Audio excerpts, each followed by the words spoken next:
जय हिंद। आज हम जानकारी प्राप्त करेंगे North Atlantic Treaty Organization NATO. इसको OTAN के भी नाम से जाना जाता है, जो कि फ्रेंच एक्रोनिम है नाटो का। सेकेंड वर्ल्ड वॉर के बाद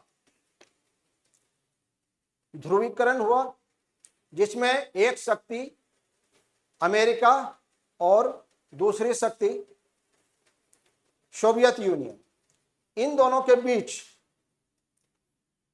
पावर का ध्रुवीकरण हुआ। और यूरोप में जो ईस्टर्न यूरोप है वो USSR यानी सोवियत संघ के एलाइज के रूप में काम कर रहे थे, और वेस्टर्न यूरोप जो है वो USA के साथ थी। तो रस्सा कस्सी यूरोप में बहुत ज़्यादा चल रही थी। और सेकेंड वर्ल्ड वॉर के बाद यूरोप की आर्थिक स्थिति बहुत खराब हो गई थी, जान माल की क्षति हो गई थी।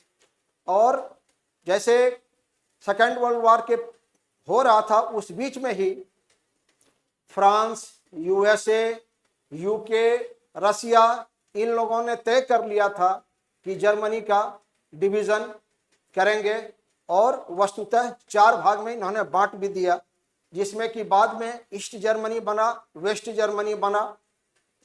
इन सब चीज़ों को लेकर यूरोप में अस्थिरता थी और लोग डरे हुए थे।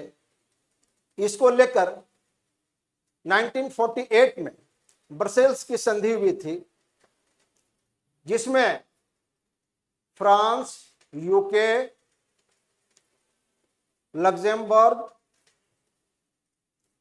बेल्जियम और नीदरलैंड्स, इन्होंने ये ट्रीटी की थी, ब्रसेल्स की ट्रीटी, जिसमें इन्होंने एक दूसरे को मदद करने के बारे में ट्रीटी किया था कि अगर कोई देश इन पर अटैक करता है किसी एक पर, तो अन्य देश भी मिलकर उसे सहायता करेंगे। इसी आधार पर अमेरिका के द्वारा अपने अन्य नॉर्थ अमेरिका और यूरोप के कुल 12 फाउंडिंग मेंबर्स के साथ नाटो की स्थापना की गई थी।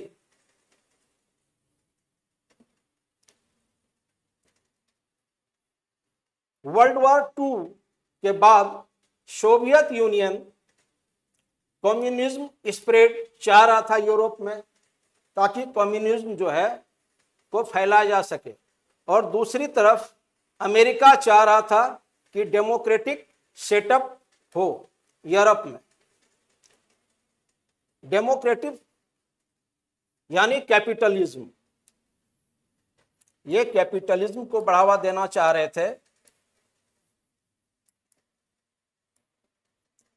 और सोवियत यूनियन कम्युनिज्म को बढ़ाना चाह रहे थे। तो यूरोप में जो है वो स्थिति भयावह थी, और खासकर सोवियत यूनियन और अमेरिका ये दोनों खींचतान कर रहे थे।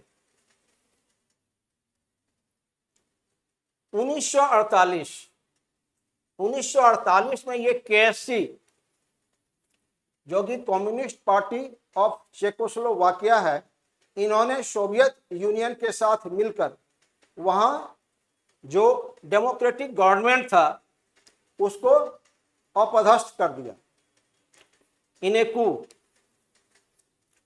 अपदस्थ कर दिया, उसके ऊपर ओवर पावर किया।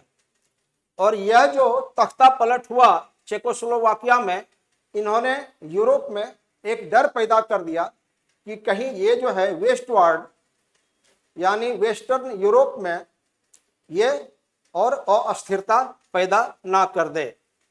This could instil fear in Europe that communism may spread further westward. तो इसमें वेस्टर्न ब्लॉक जो था, जिसमें अमेरिका भी था, उनको भी ये चिंता हुई कि अगर इनका एक्सपेंशन सोवियत यूनियन का नहीं रोका गया तो कम्युनिज्म फैल जाएगा। इसको रोकने के लिए अमेरिका के द्वारा ये मार्शल प्लान 1948 ये है। इसमें अमेरिका के द्वारा बिलियन डॉलर्स खर्च किया गया यूरोपियन नेशंस को, ताकि वो सोवियत यूनियन यानी ईस्टर्न ब्लॉक में ना जाएं और कम्युनिज्म को फैलने से रोकने के लिए, और जो भी कंट्रीज हैं यूरोपियन कंट्रीज, उनके साथ जो भी ट्रेड बैरियर्स था उनको हटाने के लिए, और वर्ल्ड वार सेकेंड के बाद जो इकोनॉमी खराब हो गई थी यूरोप को, उसके बहाली के लिए मार्शल प्लान 1948 के तहत अमेरिका ने ऐड देना शुरू किया यूरोपियन कंट्रीज को। अब यही है कि नाटो का इस्टेब्लिशमेंट जो है 4 अप्रैल 1949 को हुआ था। It is a military alliance. इसके साथ ये बात है कि जैसे ब्रिक्स है, G7 है, G20 है, उससे अलग ये एक मिलिट्री अलायंस है। अभी मेंबर कंट्रीज की संख्या 32 है।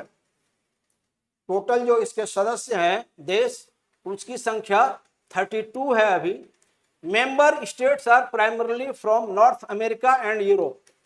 इसमें नॉर्थ अमेरिका से अभी 2 कंट्री हैं, एक यूएसए है, कनाडा है, and rest 30 countries are from Europe. 30 country जो है यूरोप से। OTAN is the French acronym for NATO. Actually NATO का ऑफिशियल लैंग्वेज जो है वो इंग्लिश और फ्रेंच है। तो इंग्लिश में हम नेटो बोलते हैं और फ्रेंच में उसी का नाम OTAN है। जब 4 अप्रैल 1949 को नेटो बना था तो इनके सदस्यों की कुल संख्या 12 थी, जिसमें कि नॉर्थ अमेरिका से यूएसए और कनाडा और 10 अन्य देश थे, जो कि अभी संख्या 32 हो गई है। नाटो का हेडक्वार्टर ब्रसेल्स बेल्जियम में। NATO charter has 14 articles, out of which Article 5 is of paramount importance. NATO की महत्व इसी सेक्शन के कारण है। NATO का जो वैल्यू है वो उसके आर्टिकल 5 के ही कारण है। ये आर्टिकल 5 कहता है कि अगर एक देश पर हमला हो गया, अभी इसके 32 मेंबर नेशंस हैं सदस्य, अगर एक ये आपस में लड़े झगड़े कोई बात नहीं है, लेकिन अगर कोई बाहरी कंट्री किसी एक पर भी हमला कर देता है तो वो 32 पर ही हमला माना जाएगा, और 32 कंट्री जो है कलेक्टिवली उस देश पर हमला कर देंगे।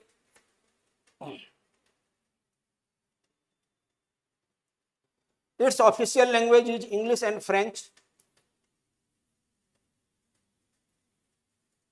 जब नाटो यूएसए खेमा के द्वारा बना दिया गया तो उसको काउंटर करने के लिए सोवियत यूनियन के द्वारा 1955 में वार्सा पैक्ट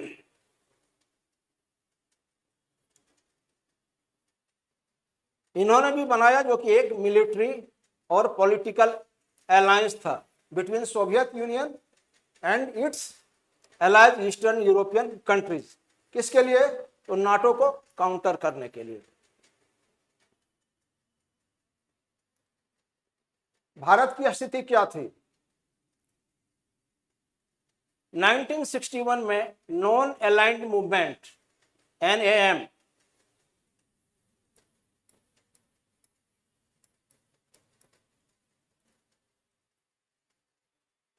जिनका इनिशिएटिव जवाहरलाल नेहरू, जो हमारे प्रधानमंत्री, यूगोस्लाविया से टीटो और इजिप्ट से नसीर, तो इनके द्वारा जो है इन्होंने कहा था कि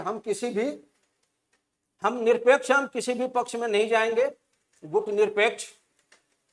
तो इनका ये है।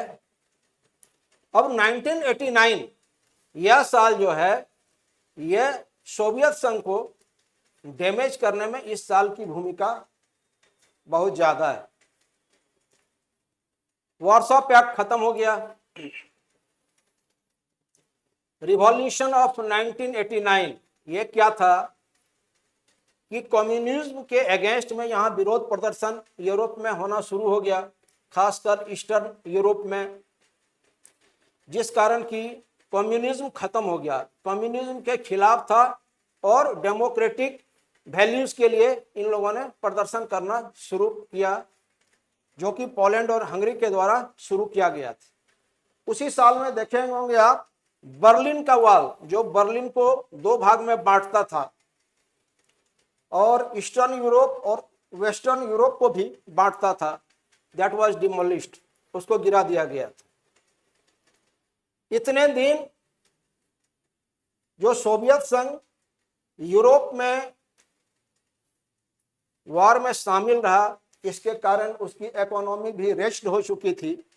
इस कारण बहुत इन सारे कारकों से 1991 में dissolution of the Soviet union and the end of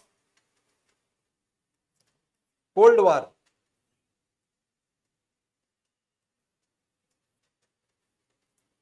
cold war era. जब इसके पहले दो ध्रुव था, एक अमेरिका और दूसरा सोवियत संघ, लेकिन जब ये 15 देश में टूट गया सोवियत यूनियन, ये 15 नेशंस में सोवियत यूनियन का जब डिवीजन हो गया, तो कोल्ड वॉर जो था, कोल्ड वॉर एरा बोलते हैं, सेकेंड वर्ल्ड वॉर से लेकर 1991 तक का ये जो एरा है, इसे कोल्ड वॉर इसलिए एरा बोलते हैं क्योंकि ये बाइपोलर था, दो शक्तियां थी। और अब जबकि सोवियत यूनियन का विघटन हो गया, तो अब एक ही शक्ति रह गया, जो कि है यूएसए।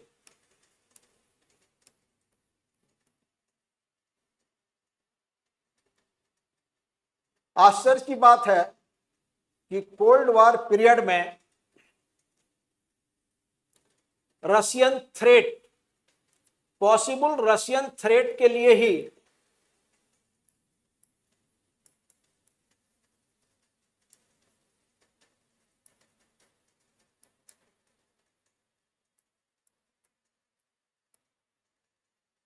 पॉसिबल रशियन थ्रेट को चेक करने के लिए ही नाटो की स्थापना हुई थी। लेकिन सोवियत संघ का विघटन 1991 में जब हो गया, तब तक कोई भी मिलिट्री ऑपरेशन नाटो के द्वारा नहीं किया गया। There was no military operation by NATO during the cold war period. अब जब यह खत्म हो गया, तो नाटो की उपयोगिता रही क्या? क्योंकि नाटो बना ही था सोवियत यूनियन का एक्सपेंशन रोकने के लिए, खासकर यूरोप में। तो अब तो सोवियत यूनियन का विघटन हो गया, तो विघटन हो जाने के बाद कोल्ड वॉर जब पीरियड खत्म हो गया, तो नाटो को खत्म हो जाना चाहिए था, लेकिन यह कंटिन्यू करता रह गया। और क्या किया कि सोवियत यूनियन से जो भी नेशंस 15 कंट्री उनसे अलग हुए थे, उनसे कुछ को अपने जो है सदस्य के रूप में नाटो में ज्वाइन करा दिया, उनके कंट्रीज को, सोवियत यूनियन। और 1994 में फर्स्ट मिलिट्री ऑपरेशन नाटो का हुआ था, जबकि इन्होंने बोस्नियन सर्ब वार प्लेन्स को जो है 4 था, जिसको कि इन्होंने मार गिराया था for violating no fly zone over Bosnia.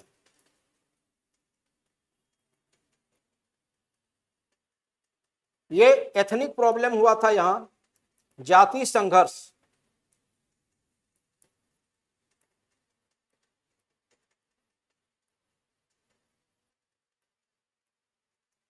जाति संघर्ष चल रहा था, जिसमें कि नाटो गया था और उन्होंने 4 वार प्लेन्स को मार गिराया था, जो कि बोस्निया के ऊपर, चूंकि वो यूनाइटेड नेशंस के द्वारा जो है नो फ्लाई जोन एरिया उसको घोषित किया गया था, और वहां मार गिराया गया था।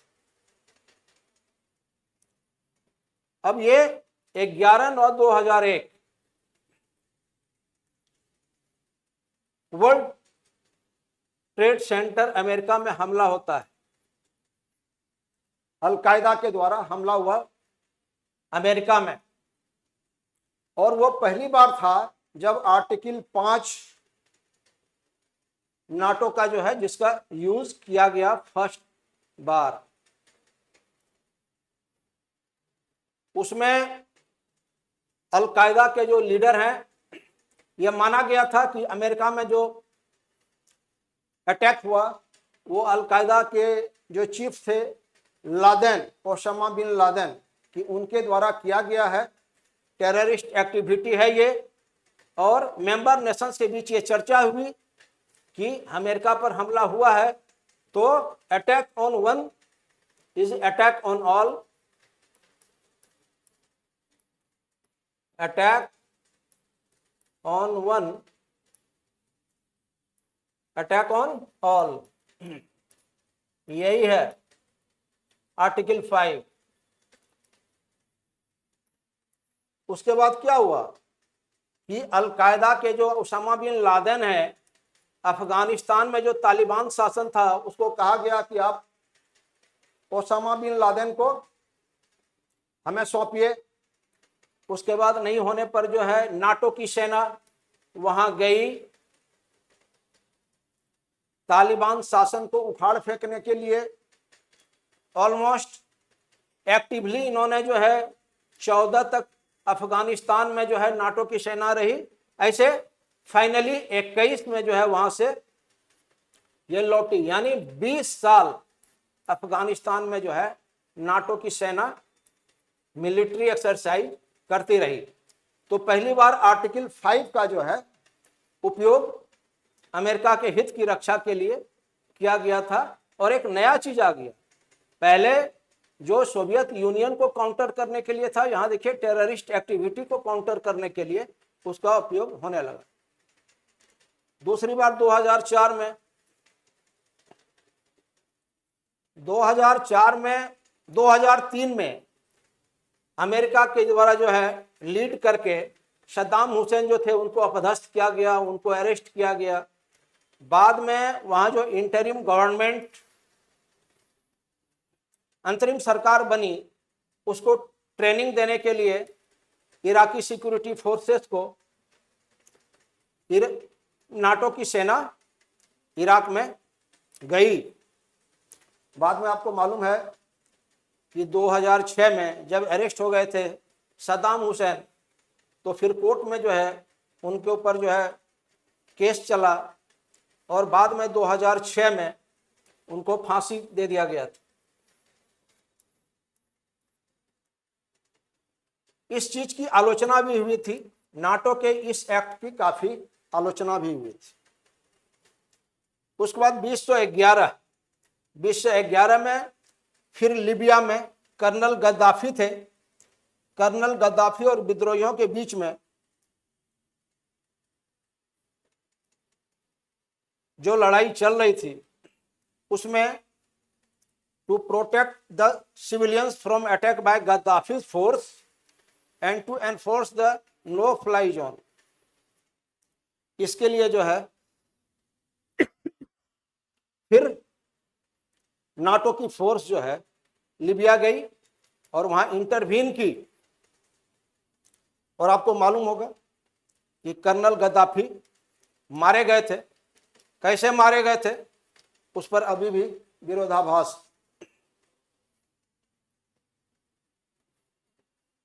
अब आइए 2014। अब रसिया और यूक्रेन के बीच में ये जो वार चल रही है, सबसे पहले ये फरवरी 2014 में चला, जब सोवियत संघ यूनाइटेड था तो यूक्रेन उसका भाग हुआ करता था। बाद में 1991 में जब सोवियत यूनियन का विघटन हो गया तो यूक्रेन उससे अलग हो गया। यूक्रेन चाह रहा था कि हम यूरोपियन यूनियन में शामिल हो जाएं और फाइनली नाटो में शामिल हो जाएं। तो चूंकि ये रसिया का बॉर्डरिंग कंट्री है, तो रसिया को लगा कि इससे जो है हमारी सुरक्षा पर खतरा है, जिस कारण ये वार जो है रसिया और यूक्रेन के बीच में 14 में शुरू हुआ, और उसका एक एरिया है क्रीमिया, रसिया ने इसको हथिया लिया 2014 में। और फिर अभी 2022 में अभी जो है शुरू हुआ है फिर से रसिया और यूक्रेन के बीच में लड़ाई, जो कि अभी तक जारी है, अभी चल रहा है। अब देखिए, नाटो के पास जो है टोटल 8 बैटल ग्रुप्स हैं। कहां कहां स्टेशन है? Latvia, Estonia, Lithuania, Poland, Bulgaria, Hungary, Romania और स्लोवाकिया। ये जो पहला 4 आप देख रहे हैं, लैटविया, एस्टोनिया, लिथुआनिया, पोलैंड, उसमें ये लैटविया, एस्टोनिया, लिथुआनिया, ये तीनों जो हैं सोवियत यूनियन से ब्रेकअप के बाद ये इंडिपेंडेंट नेशंस हैं, और ये यूएस रसिया से इनका ये बॉर्डर शेयर करते हैं। तो लैटविया, एस्टोनिया और लिथुआनिया, यहां अगर नाटो की सेना है तो समझा जा सकता है कि रसिया को ये लगता है कि ये हमारे लिए हित में नहीं है। पोलैंड भी जो है यूक्रेन से इनका भी बॉर्डर है। अभी जो यूक्रेन में नाटो सदस्य जो भी आर्म्स एम्यूनिशंस की आपूर्ति कर रहे हैं, वो पोलैंड के थ्रू ही, पोलैंड का जो भी एयरपोर्ट है या इसका ट्रांसपोर्टेशन का ही यूज करके यूक्रेन में नाटो के द्वारा जो है उनको भेजा जा रहा है आर्म्स और एम्यूनिशंस। 14 में जब यूक्रेन पर हमला हुआ था, उसके बाद से ही ये जो 4 जगह देख रहे हैं, लैटविया, एस्टोनिया, लिथुआनिया, पोलैंड, ये चारों जगह जो इनका बैटल ग्रुप्स हैं, यहाँ स्टेशन किया गया है, तो निश्चित तौर पर रसिया पर नकेल डालने के लिए। बाद में जब फिर 2022 में यूक्रेन के द्वारा यूरोपियन यूनियन में शामिल होने के लिए पिटीशन दाखिल किया गया, उसके बाद से देखें फिर से रसिया को लगा कि अगर यूक्रेन यूरोपियन यूनियन में जाता है और फिर नाटो में जाता है, तो चूंकि यूक्रेन का बॉर्डर रसिया से सटे हुए हैं, तो फिर उसके लिए जो है उसकी सुरक्षा में थ्रेट है। इसीलिए यह कभी नहीं चाहता कि यूक्रेन जो है वो नाटो में जाए। तो 14 में ये बना, और पुनः जब 2022 में इन पर इन्वेजन हुआ, तो फिर ये जो है बुल्गारिया, हंगरी, रोमानिया और स्लोवाकिया में बैटल ग्रुप को स्टेशन किया गया। निश्चित तौर पर ये जो 8 बैटल ग्रुप्स हैं नाटो के, ये रसिया के लिए नींद उड़ा देने वाली बात है, इनके लिए खतरा है। ये फिनलैंड जो कि कभी भी यूएसएसआर का हिस्सा नहीं था, लेकिन ये बॉर्डर शेयर करता है, और उसके नॉर्थ वेस्ट में सटे हुए रसिया के है। इन्होंने भी जो है 2023 में ज्वाइन कर लिया। जब फिनलैंड ने देखा कि यूक्रेन पर 14 में और 22 में हमला कर दिया रसिया ने, तो फिनलैंड को लगा कि अपनी सुरक्षा के लिए नाटो ज्वाइन कर लेना है। दिक्कत यह है कि रसिया के जितने भी बॉर्डरिंग कंट्रीज हैं, उसमें लैटविया, एस्टोनिया, लिथुआनिया, फिनलैंड, ये सारे नाटो की ओर जा रहे हैं। तो रसिया को लगता है कि मेरी सुरक्षा खतरे में। स्वीडन 2024 में ज्वाइन कर लिया नाटो को, और अब संख्या 32 हो गई है। 2025 में NATO summit the Hague Netherlands में हुआ, जिसमें जो इनका डिक्लेरेशन था, डिक्लेरेशन में यह बात आई कि थ्रेट किनसे किनसे है। थ्रेट एक तो है रसिया से और दूसरा टेररिज्म। इन दो चीजों पर इनका ध्यान है।